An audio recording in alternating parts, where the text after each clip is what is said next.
à cause du don de soi. Tu vas connaître plusieurs situations. Et puisque c'est Jésus qui te demande de le faire, malgré tous, même ces personnes qui te parlaient méchamment et qui te demandaient est-ce que tu es insensé dans cette brousse-là, et toi tu as de telles nourritures, tu prends seulement, tu vas mettre à la disposition du maître. Y a-t-il que toi seul qui est là? Est-ce qu'il n'y a que toi seulement qui a la nourriture?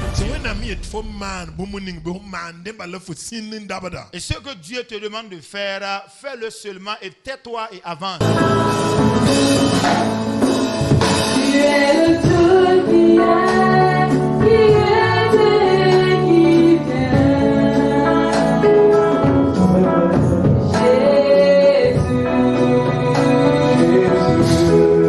Jésus, et en toi je crois, ma vie est dans tes mains.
Lisons dans Luc chapitre 5.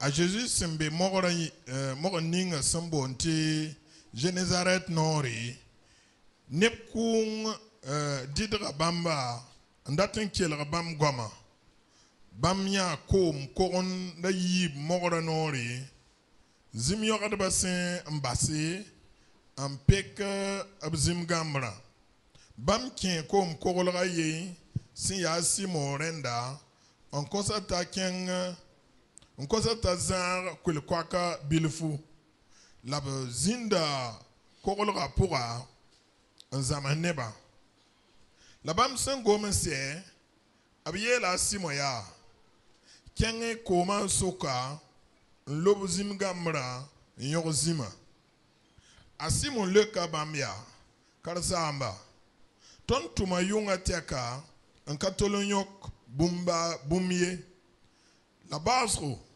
yam sin yelmam la basro yam sin yela mam nan lobam zim gamra la bam sen lobo lobe bam yok zim wusro ti zim gamra kere bam kamsa tumnon tasa sembe koloa to pourwa to bo songba la bam wa pida koronda yiba fa halti koronda ratin lisi a Pierre a Simon Pierre saint nya woto nya woronda me azizi tawren yele zu soba basi mam timam ya yelwen soba ti boy yene nebni so fa sembe ne yewa yesame bam son yo zima wosro yinga la azebede kamba a Jacques ne Jean si ya Simon tumna tasame yesame la Jésus est là Simon dazo era bemie so sing ne masa fona yimam neba bauda la bam sen tal koronda wa koma nori bam basa fa en Jésus. Amen. Amen.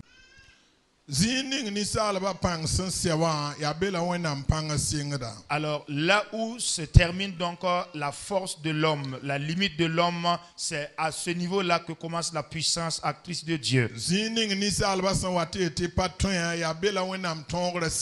C'est au sommet vraiment de la limite, la force des êtres humains, donc que commence à se déployer la victoire et le triomphe de Dieu. Alors c'est là où les êtres humains décident en disant que c'est terminé ou c'est fini, que Dieu commence donc à agir. Le passage que nous venons de lire, c'est l'évangile selon Luc, comme vous le connaissez. Et l'auteur du livre également se prénomme Luc. Luc a écrit environ 2 livres. L'évangile selon Luc qui porte son prénom. Et le livre également des Actes des Apôtres. C'était un homme également qui était un intellectuel en son temps.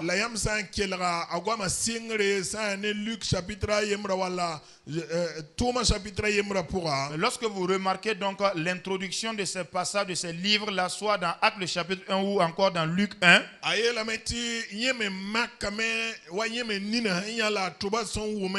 la yeme larme sorosé la yemak nan torosé bumbugninga cinquième Jésus ni asoba. Il a dit que lui également a essayé donc d'investiguer, de chercher donc de sonder et également de collecter tout ce qu'il pouvait avoir comme témoignage au sujet de la vie de Jésus.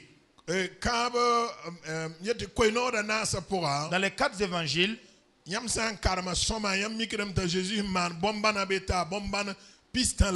lorsque vous lisez attentivement, vous verrez que Jésus a accompli environ 35 miracles dans ce livre-là.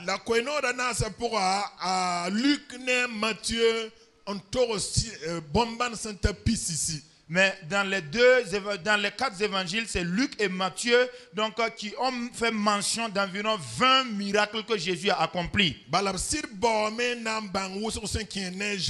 Parce qu'ils ont essayé d'investiguer, de faire des recherches poussées au sujet de la personne de Jésus. Parce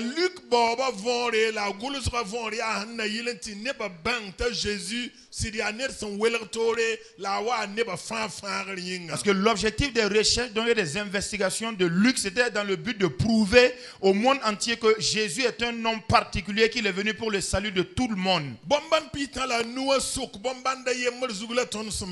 Nous sommes en train de traiter donc d'un seul des miracles au nombre des 35 miracles qu'il accomplit. Alors qu'il s'est passé au moment où Jésus était physiquement au milieu de ses disciples. Il est arrivé donc à ce lac de Génézareth dans le but de produire le miracle. Depuis le commencement donc des livres, la Genèse jusqu'au livre d'Apocalypse.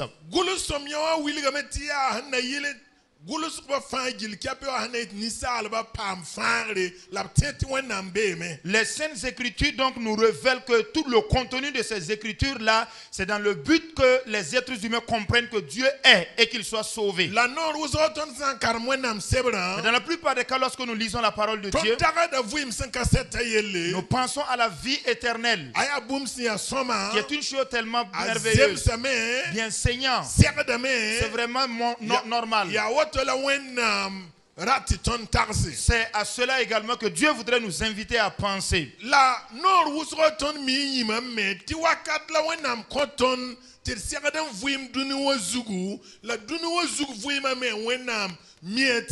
Mais dans la plupart des cas, nous venons à oublier qu'il y a un intervalle de temps qui ont été calculés par Dieu et mis à la disposition de chaque être humain pour qu'il passe sur la terre. Mais également, Dieu est au courant de cet intervalle de vie.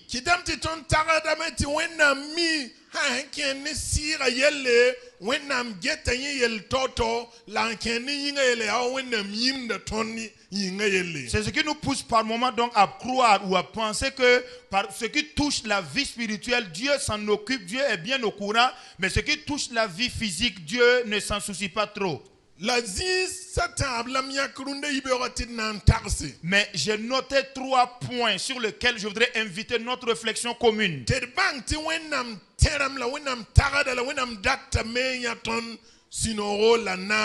Afin que nous comprenions que Dieu pense et Dieu se souvient et que Dieu s'attend à nous voir dans la joie, dans le bonheur. Jésus avait commencé à enseigner la foule. Parce que lorsqu'il était au bord du lac, s'adressant donc au peuple qui était nombreux, les hommes transportaient donc sa voix afin que sa voix puisse se dispatcher ailleurs. Après qu'il eut fini d'enseigner la foule, il a appelé Simon Pierre, demandant à Pierre donc d'avancer un peu dans l'eau. Et ensuite il disait à Pierre,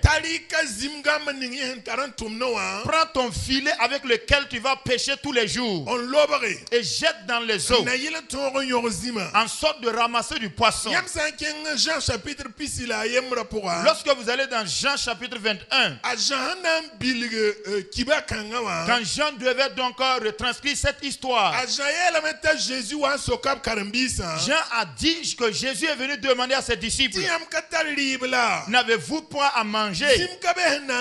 N'y a-t-il pas de poisson pour manger? N'y a-t-il pas de poisson de consommation? C'est-à-dire que Jésus était soucieux, s'interrogeait au sujet de leur vie. Est-ce qu'ils arrivent même à se nourrir, oui ou non? Quel est le problème qui cerne les disciples?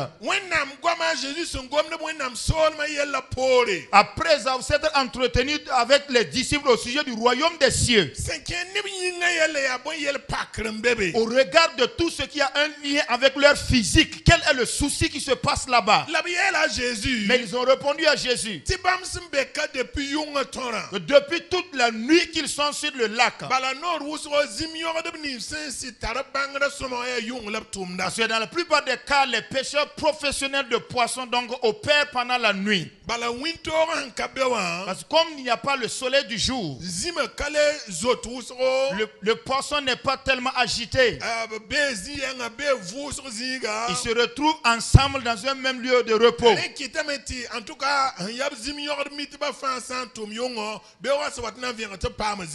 Alors c'est ce qui amène beaucoup de pêcheurs professionnels à fouiller les lacs, les fleuves, les barrages la nuit pour récolter un grand amont de poissons. Pierre élèvera la voix et s'adressera à Jésus. Jésus, maître. Si c'est travailler le lac là, nous avons travaillé. Parce que durant toute la nuit, nous n'avons pas fermé l'œil. Nous avons fouillé le lac. Nous sommes allés de gauche comme de droite. Nous avons évolué devant comme derrière. Il n'y a pas un seul recoin ou coin de ce lac-là. En tout cas, en ce qui concerne notre position ici, il n'y a même pas de poisson donc qui se plane ici. Parce que nous avons conjugué nos efforts. Si c'est travailler en tant que pécheur, nous l'avons fait. Au regard également des stratégies pour attraper les poissons, nous le savons aussi. Mais Pierre ira loin, ajoutant un mot pour dire à Jésus, malgré tout, mais puisque la parole vient de toi, sur ta parole je jetterai mon filet. Souvenez-vous qu'il y a à un passé donné, Pierre ne croyait pas en Jésus.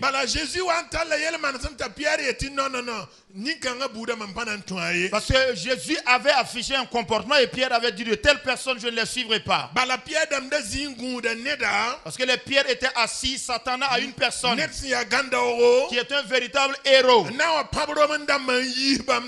qui allait venir battre les Romains et les éjecter donc d'Israël et contrôler et être le roi de nouveau. Et qui sait si les Pierre ne pourront pas être peut-être des premiers ministres, des ministres de la défense ou autres ministres. Mais il y a eu un temps où on a mis la main sur Jésus, on l'a crucifié à une croix. Quand ils se sont rendus compte que le combat de Jésus n'était pas physique, ils ont fait un retrait par rapport à Jésus. Ils ont commencé à renoncer en disant qu'ils ne connaissent pas cet homme. Mais après la résurrection de Jésus, Jésus va chercher à rapprocher Pierre de sa personne. Ce qui fait que dans la plupart donc, des discours, Jésus s'adresse à Pierre vis-à-vis. C'est ce qui a amené donc, lorsque Jésus a dit à Pierre de jeter son filet, et Pierre ayant donc rappeler le passé donc en revue et qu'il a vu tout ce qui s'était passé.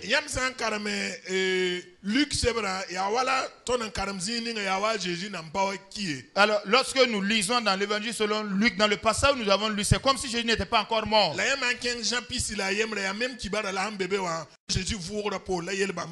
Mais si vous allez dans Jean, le chapitre 21, c'est la même histoire qui est racontée, mais c'est après la résurrection que c'est fait. Alors Pierre s'est souvenu de ce qui s'est passé. Pierre a été témoin de plusieurs miracles que Jésus a accomplis à leurs yeux. Alors lorsque Jésus commandait de faire quelque chose, il est vrai que de par le passé, il n'opérait pas des choses semblables. Il a ressuscité des morts, guéri les malades. Il a soulagé des gens qui étaient sous l'oppression démoniaque. Mais au regard de la dextérité à manier l'eau, ou encore à pêcher du poisson, Pierre n'avait jamais eu une expérience du maître Jésus attrapant du poisson. Mais puisqu'il sait très bien que Jésus a l'autorité, que ce soit dans le monde extérieur comme dans le monde aquatique, il a alors dit: sur ta parole, Seigneur, je jeterai mon filet. Pierre a jeté son filet. Et la parole de Dieu nous précise que quand il a fini de jeter le filet et qu'il a commencé à retirer le filet vers lui, il s'est rendu compte que le poisson était un grand nombre, au point où le filet même voulait se rompre. Ils ont donc commencé à faire signe à ceux qui étaient de gauche à droite afin qu'ils viennent les soutenir, afin qu'ils puissent ramasser leur poisson, parce que c'était une grande quantité de poissons. Parce que c'est Jésus qui a commandé. C'est Jésus qui s'est rendu compte que la situation n'est pas une mince affaire pour eux. Et la position qu'ils avaient, peut-être ils sont en train de sortir de l'eau, ils n'auront pas à manger, les affaires ne prospéreront plus, parce que le poisson ne servait pas à la consommation seulement, ça allait servir également à une vente, afin de retirer, le mettre dans d'autres choses. Mais quand Jésus est arrivé, constater qu'ils étaient en train de laver le filet parce qu'ils n'ont rien eu, Jésus les fera comprendre que lorsqu'une personne est avec lui, et celui qui place sa confiance en lui, et celui qui abandonne ses affaires entre ses mains, lui il est présent avec cette personne dans le monde spirituel comme dans le physique. Lui combat sur le plan spirituel pour la personne et physiquement lui s'occupe de sa nourriture. Lui s'occupe de la bénédiction spirituelle autant que de la bénédiction physique de la personne. Le miracle a été de taille.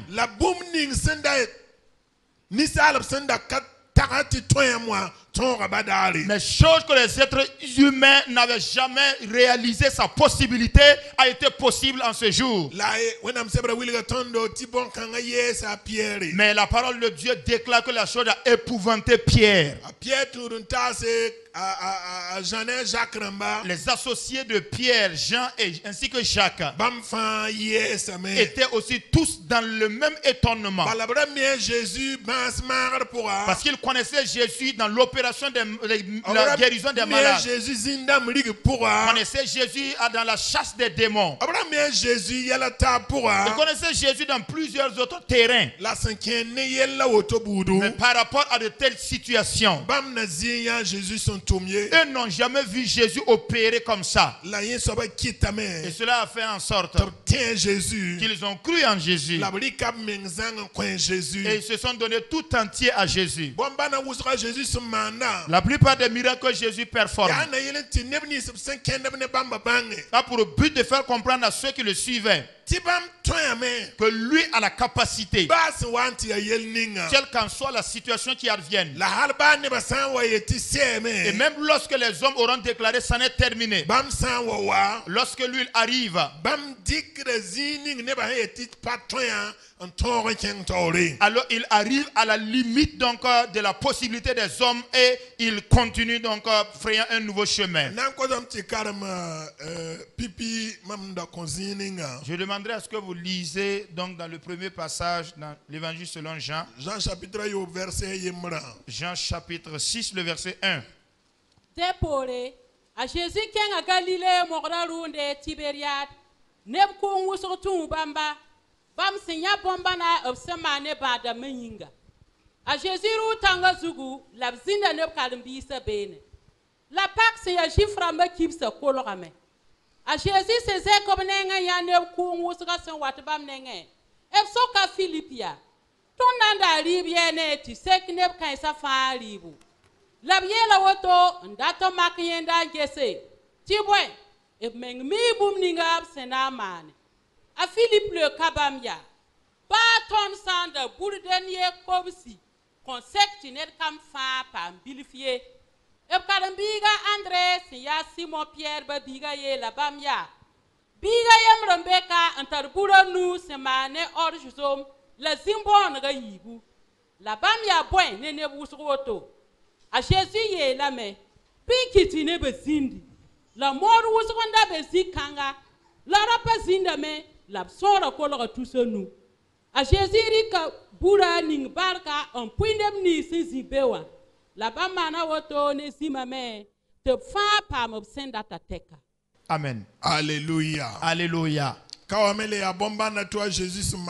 passage nous relate également un autre miracle des gammes de miracles accomplis par Jésus. Jésus est venu demander aux disciples de faire quelque chose. Reconnaissant lui-même que cette tâche qu'il leur demandait, personne d'autre ne pouvait l'accomplir. Il les a dit de s'occuper donc de la ration de la multitude qui était là. Mais plus loin, lorsqu'on a donné le nombre de la population qui était là, ils environnaient 5000 personnes. Ailleurs, on nous fait la précision que c'est sans compter les femmes ni les enfants. Donc si vous essayez donc d'extrapoler, vous pouvez avoir même environ 15 000 personnes.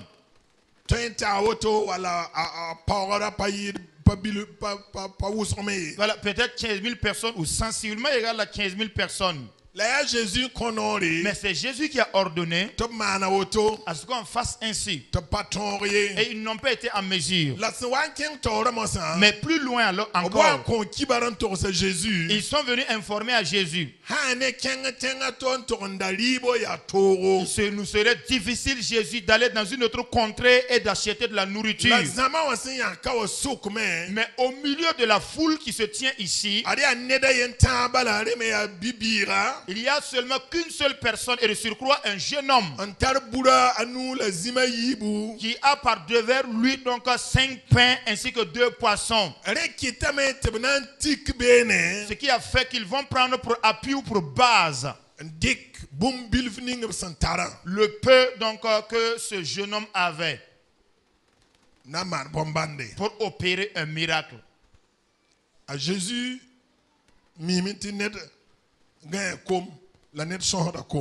Jésus savait très bien qu'il y a des gens qui dorment affamés, il y a des gens vraiment qui passent la journée affamés. Mais lorsqu'il voit une personne qui traverse un moment de disette, Jésus reconnaît la personne.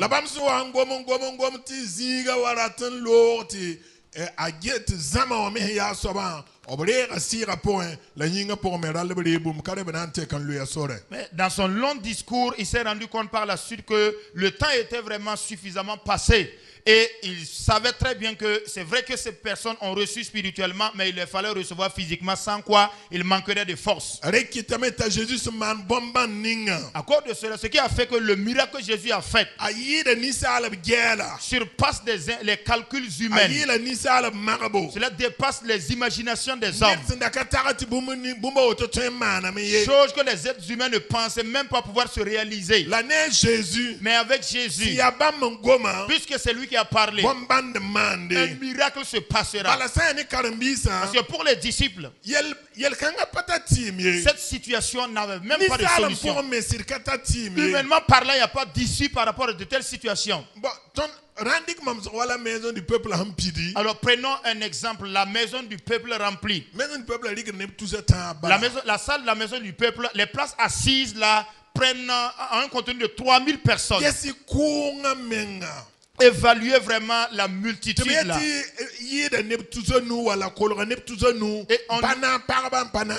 Et on nous dit donc qu'il dépasse 5000 personnes ou encore ils avoisinent 5000 personnes sans compter femmes et enfants. Alors nous convenons que c'est un miracle au-delà de l'imagination des hommes. De telle nature de miracle aussi continue de se faire dès jusqu'aujourd'hui.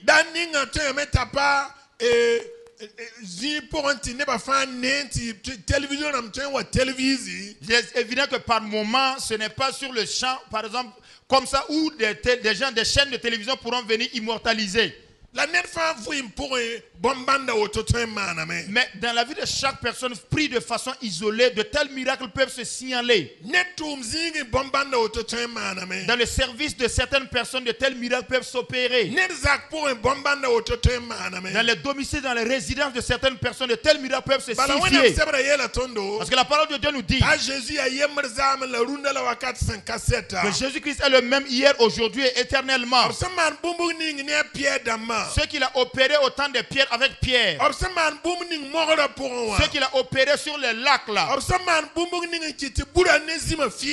qu'il a opéré en multipliant le pain et le poisson. Jusqu'au jour de nos jours. Il continue de multiplier des pains. Continue de multiplier du poisson. Et l'affaire est tellement une chose unique. Seulement arriver dans vos efforts. Afin que le peu de pain que vous avez et le peu de poisson que vous avez, acceptez de dire: voici ce que j'ai à ma disposition. À certains moments, c'est souvent difficile. Parce que tu ne sais. Aujourd'hui, nous savons que si nous donnons, un miracle se fera. Mais le jeune homme qui était en train de donner ses 5 pains et ses poissons, alors c'est ce que les francophones ont l'habitude de dire, c'est du tout risque. Tout risque. Parce qu'il ne croyait, il ne pensait en aucun cas. Peut-être qu'il a pensé que c'est Jésus qui était talonné par la faim, qu'il ne pouvait plus travailler. Il ne s'était jamais mis dans la pensée que c'était pour multiplier un miracle à partir de ça. Mais malgré tout cela, puisque c'est le Seigneur qui le veut, il a accepté de mettre à disposition ses 5 pains et poissons. Il a accepté de livrer cela en croisant ses bras. Quoi qu'il ne sache vraiment ce que le lendemain sera pour lui. Quoi qu'il ignore vraiment quels sont les différents risques qu'il encourt en chemin. Il a accepté de mettre à disposition.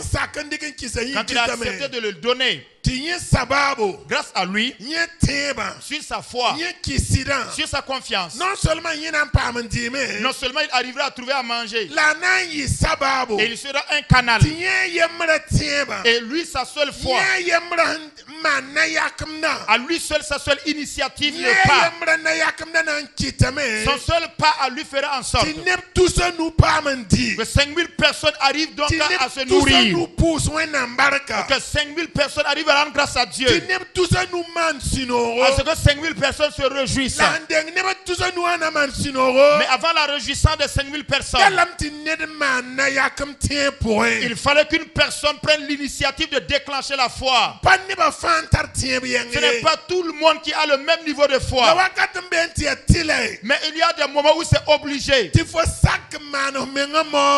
toi d'arriver à te mettre en sacrifice. Un moment arrive où tu dois te donner toi-même. Par moment, le don de soi, à quoi du don de soi? Tu vas connaître plusieurs situations. Et puisque c'est Jésus qui te demande de le faire, malgré tous, même ces personnes qui te parlaient méchamment et qui te demandaient: est-ce que tu es insensé dans cette brousse-là? Et toi, tu as de telles nourritures. Tu prends seulement, tu vas mettre à la disposition du maître. N'y a-t-il que toi seul qui est là? Est-ce qu'il n'y a que toi seulement qui a la nourriture? Oh, le fait que le monsieur a accepté de faire un don de soi, cela sera un facteur, un canal par lequel des milliers de personnes seront gérées. Puisque c'est Dieu qui te demande de le faire. N'écoute donc pas les outrages des hommes. N'écoute donc pas le mépris des hommes. N'écoute donc pas le mépris des hommes. C'est Dieu qui te demande de le faire. Va et fais-le seulement. Il est allé et il a remis. Se retirant maintenant. Mais par la puissance de Dieu, Jésus-Christ a opéré un miracle. Acceptons d'agir. Ce qui est notre responsabilité, c'est d'accepter de faire. Par moi, il se pourrait que Dieu te demande de faire quelque chose. Et dans tes pensées, tu te dis, je ne suis quand même pas le seul. Il se peut qu'il y a d'autres personnes qui sont là aussi. Même un tel était mieux positionné donc pour gérer cette situation que moi. Je ne suis pas la seule personne à avoir une capacité de le faire. Si je le fais tout de suite et qu'on me classe parmi les rangs donc des vantards.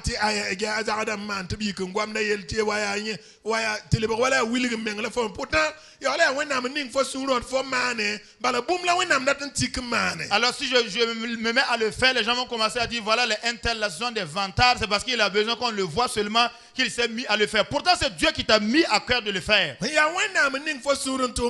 Puisque c'est Dieu qui t'a invité à le faire. Ne crois donc pas que ça va être une mince affaire. Alors moi, si les gens ne te persécutent pas à cause de ta bienfaisance, dans ta propre vie, les vents peuvent s'avérer contraires vraiment et t'invitant vraiment à un certain doute.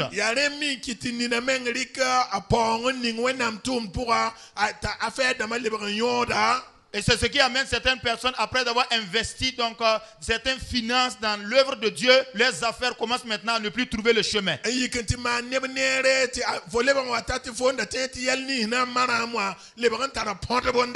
Tu te lèves, tu vas faire du bien à certaines personnes et à ton retour, les affaires dont tu pensais que ça allait prospérer là ne font que s'embourber.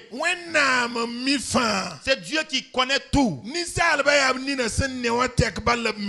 êtres humains ne savent et ne se limitent seulement qu'à ce que Dieu voit. Mais le projet que Dieu a, tu ne mourras pas sans avoir vu l'accomplissement du projet. Parce que c'est Dieu qui t'a demandé de le faire. Puisque c'est Dieu qui te le demande, il viendra l'accomplir. Afin que, comme le jeune homme, l'affaire a été devant lui-même. Ses yeux l'ont vu. Il est vrai qu'on n'a plus parlé de lui. Mais à vrai dire, je sais qu'il y a des gens qui vont s'approcher de lui et lui dire jeune homme merci, et dit jeune homme que Dieu te bénisse. Tous ceux qui ont mangé donc des 5 pains et des 2 poissons là vont bénir le jeune homme. Et c'est comme si c'était lui qui avait performé le miracle. Pourtant il n'était pas l'auteur du miracle, mais lui a accepté de se livrer en sacrifice avant pour que le miracle puisse se dessiner. Ses yeux l'ont vu. Mais c'était suffisant pour lui de rendre grâce à Dieu aussi.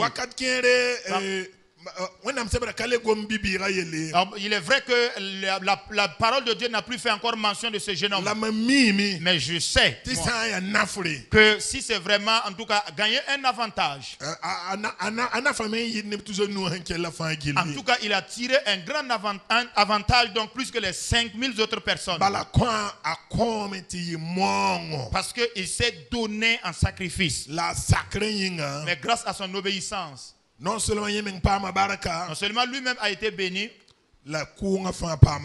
et la multitude aussi en a été bénie. Alors, ce que Dieu demande de nous dans de telles situations, c'est l'obéissance.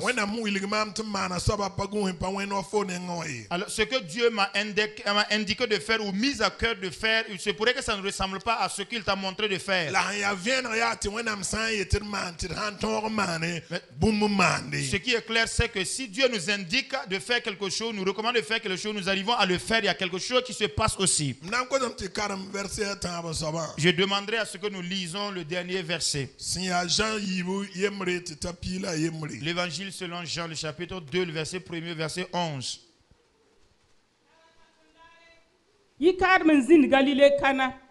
A Jésus m'a bébé.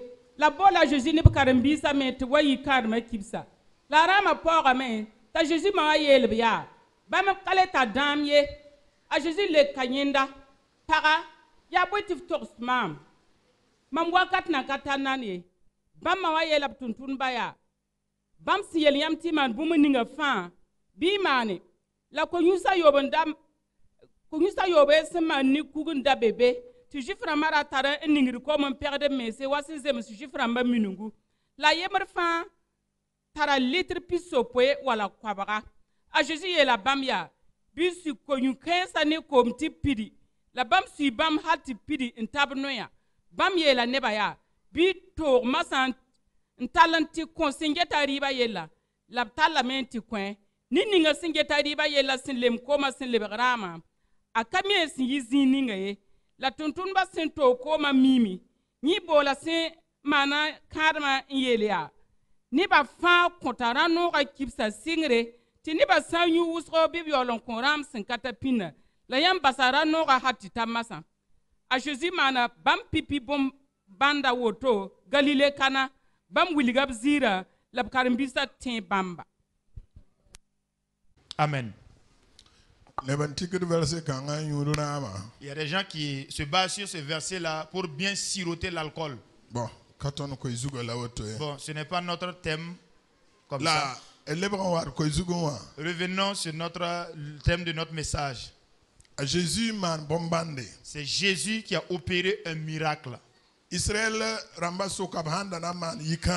Alors en Israël, lorsqu'il devait faire un mariage, le mariage ne se déroulait pas en un seul jour comme nous avons l'habitude dans notre contexte aujourd'hui. Du matin jusqu'au soir, on mange tout, on termine tout le même jour. Le mariage se déroulait sur 7 jours. Donc lorsque tu voudrais organiser pour les 7 jours, tu informes les convives à l'avance. Ça, c'est un premier. Deuxièmement, il va te falloir te préparer conséquemment pour qu'il y ait de la nourriture. Parce que chaque jour que Dieu fait durant les semaines, la semaine là, c'est une fête. Et pour les gens de la localité, personne ne doit rester sans venir à la fête. Si tu ne viens pas au mariage, cela voudrait signifier que tu es un opposant du marié ou du mariage. Donc c'était obligé qu'ils aient une vie de solidarité. Le mariage embrassait une multitude de personnes qu'on ne pouvait dénombrer. Ce qui fait que lorsque tu arrives à l'âge de te marier, que tu voudrais te marier réellement, il va te falloir retrousser les manches et te préparer en conséquence. C'est chaque soleil qui paraît, du matin jusqu'au soir. Il y aura des artistes qui seront là, les danseurs seront là. Il y en a qui viendront saluer. Donc, aussi. La nourriture devrait être là permanemment pour servir tout le monde. Mais quand on mange également, on doit boire à gogo. Donc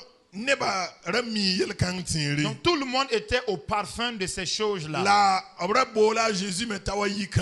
Jésus avait été invité à cette fête-là. Mais lorsqu'ils étaient dans la fièvre même de l'organisation du mariage, le marié s'est rendu compte que son programme se faussait.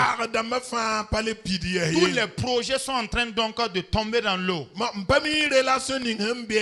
Je ne sais pas quelle relation il y avait-il donc entre le marié et ainsi que Marie. En tout cas, ce qui est sûr, c'est qu'il y avait un lien social qui unissait le trio là ensemble.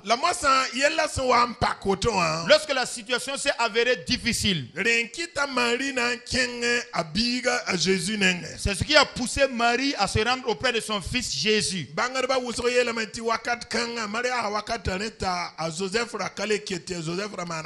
Beaucoup Beaucoup de commentateurs de la Bible, des érudits de la Bible nous disent qu'au moment des noces de Cana, Joseph n'était plus là, il était décédé. Parce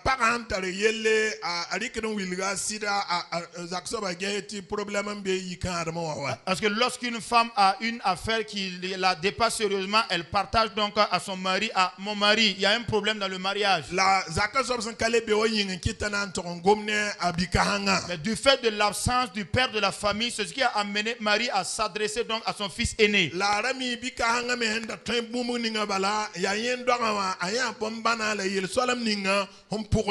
Elle savait également de quoi était capable son fils aîné parce que puisqu'il venait de lui, elle a su également quels étaient les miracles qui ont jalonné sa vie au cours de son accouchement. À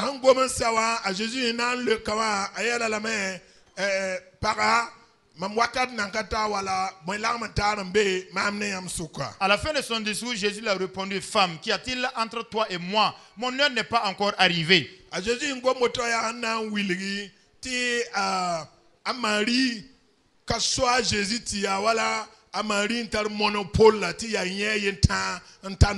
Cette adresse de Jésus à Marie voudrait signifier simplement que alors Marie n'a pas, elle, par exemple, le monopole de Jésus et que c'est elle seulement qui a le droit sur Jésus.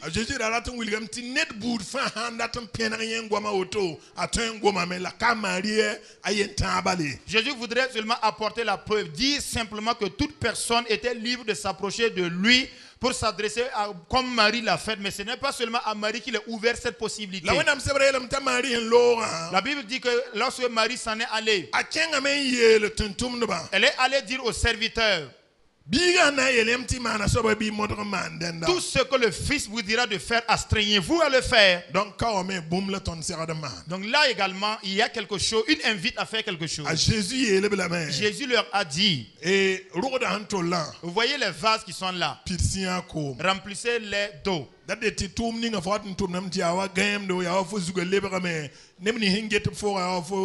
C'est-à-dire que par moment il y a des tâches que nous accomplissons et c'est comme s'il y avait une poignée de folie qui s'était attachée à nous. Ceux qui nous observent là, c'est comme si notre réseau a totalement balancé.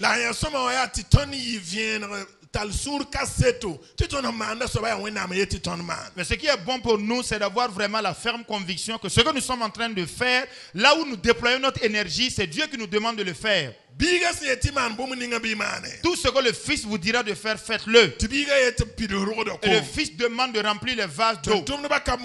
Les serviteurs n'ont pas discuté. Ils ont accepté de le faire.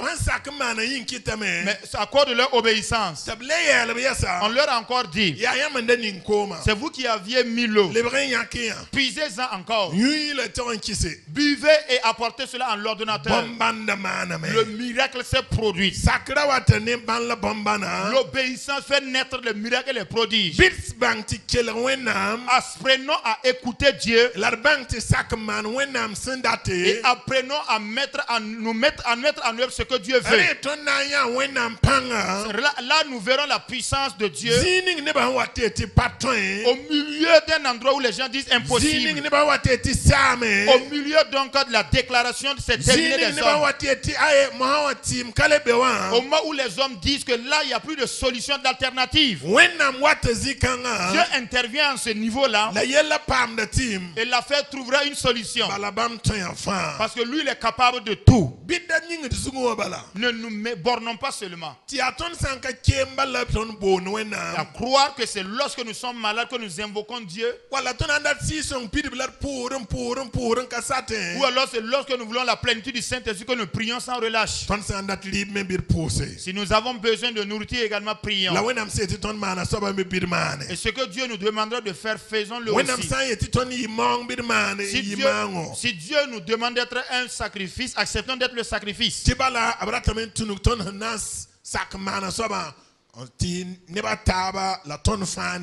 Parce qu'il voudrait passer donc par notre obéissance, par notre don de soi, pour le bien d'autres personnes. Là, Jésus s'en en compte. Mais lorsque Jésus voudrait donner, Jésus compte original. Jésus donne ce qui est original. Jésus compte adaptable. Jésus ne donne pas les adaptables. Jésus compte générique. Jésus ne donne pas les génériques. Jésus sans lorsque Jésus voudrait donner quelque chose, et lorsque vous en prenez une gorgée, vous comprendrez que c'est le vrai, c'est l'authentique.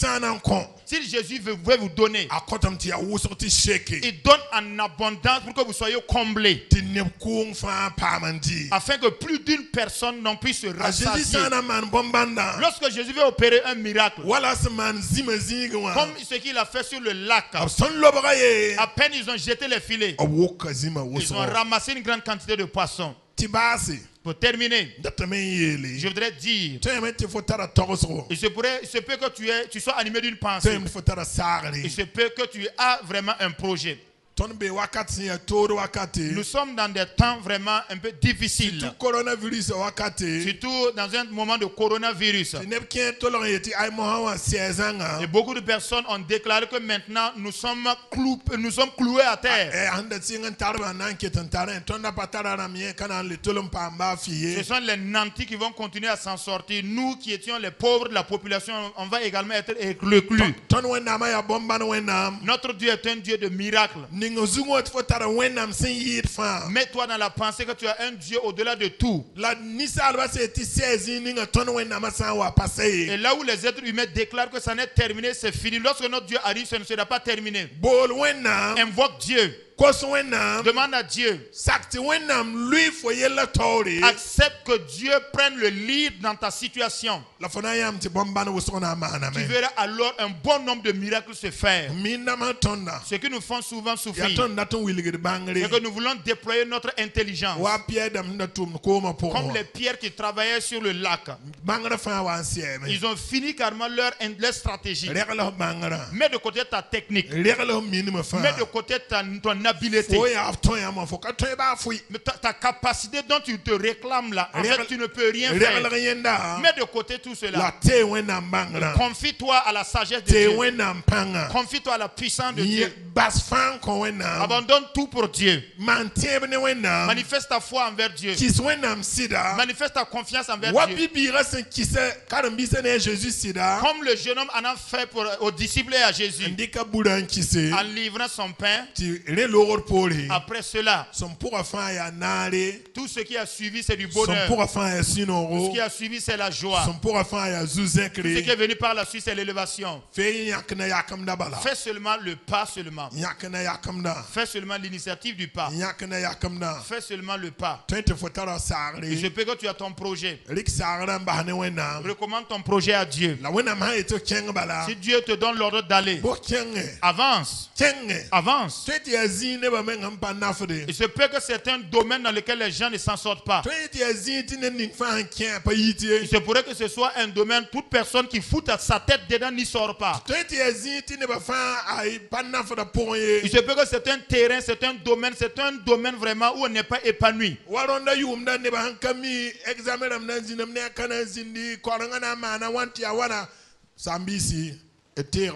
Comme en cette année également, où plusieurs personnes sont dans l'incertitude par rapport donc à si l'année scolaire sera sauvée, oui ou non. Bien aimés frères et sœurs, plaçons notre confiance en Dieu. Il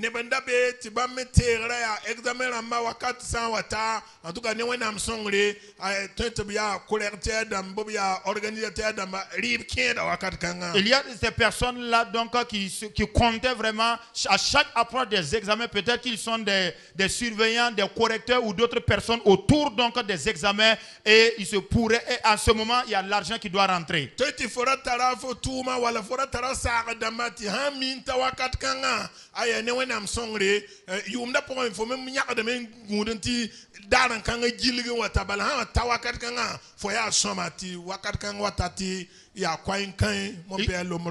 Il se pourrait donc que tu aies une certaine nature d'activité qui à une certaine période de l'année fluctue et tu te donnes vraiment des recettes, mais l'année a bouclé vraiment le tour jusqu'à ce niveau et c'est totalement sec comme une cloche qui sonne. Jésus Jésus-Christ est le même hier, aujourd'hui éternellement. Ce qu'il demande de nous, c'est que nous abandonnons tout pour lui. Si nous abandonnons tout entre ses mains, alors au moment où les gens vont déclarer c'est terminé, c'est impossible. C'est alors en ce moment que Dieu commence à agir. Et ce que Dieu te demande de faire, fais-le seulement et tais-toi et avance. S'il te dit à gauche, va à gauche. S'il te dit à droite, va à droite. Dis avance. S'il dit recule un peu, tu acceptes de le faire. Tu verras que des miracles et des produits se feront dans ta vie. Et le nom de Dieu sera glorifié. Que Dieu vous bénisse au nom de Jésus-Christ. Amen. Amen. Je veux toujours m'habiter. Chaque instant de chaque jour qui passe, en toi seul je veux me confier. Tu es mon Seigneur.